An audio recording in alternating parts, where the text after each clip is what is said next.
Kayo po ba mga bossing kayo namumblema sa ngayon dahil meron pong naniningil sa inyo at kailangan nyo po na makapagbayad kaagad or kaya po imibibilin ka na kailangan ng pamilya ninyo kagaya ng pagkain or kung ano man po yan or gamot. Ngayon pa mga bossing ko, ito ay subukan ninyong gawin mga bossing ko. Magsindi ka mga bossing ko ng dilaw na kandila kasi ang dilaw mga bossing ko ay nag-a-attract ito ng kasaganahan ng pera mga bossing. Tapos, mas maganda pa kung ikaw ay merong bulaklak na makukuha ng kulay dilaw, mag-alay ka sa inyo pong altar. Kahit yung nga mumurahin lang. Ngayon pa mga bossing, kasi ang dilaw sa altar at dilaw na kandila ay nag-a-attract ng swerte sa pera. Ngayon, gawin nyo po ay ganito mga bossing ko. Magsulat po kayo ng magkanong amount na ninanais ninyo. Halimbawa po, kailangan ko ng 7 million. Siyempre, magwi-wish ka rin naman, lubos-lubosin nyo na mga bossing.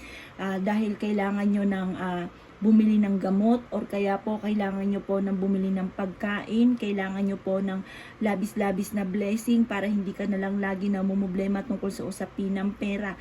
Ganun po ang inyo pong laging sasabihin.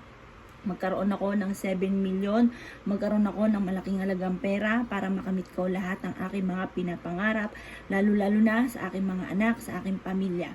Ganon ang mga pag-wish. Ngayon po mga bossing ko, sabihin nyo po, di nabanggit nyo na po yun. Sasabihin ko, magkaroon ako ng,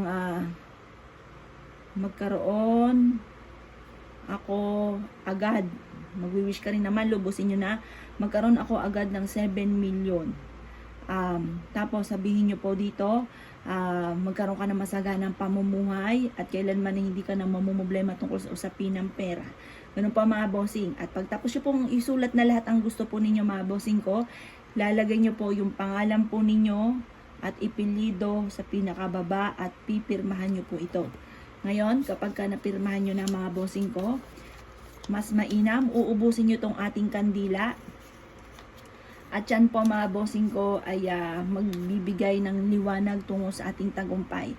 Tapos itong sinulat natin ito, mas maganda, isabit nyo po ito mga bossing ko sa inyo pong pintuan ng main door or kaya po mga bossing ko, kung may dilaw ka, kasi kapag dating sa usapin ng pera, dilaw ay the best mga bossing ko pagdating sa usapin ng pera.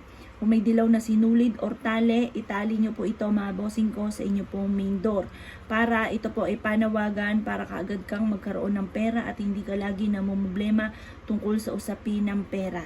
Or kaya po mga bossing ko, maglagay ka ng isang mangkukan na panay barya at ialay nyo po ito sa inyo pong altar. Ang dulot po niyan ay napakaswerte.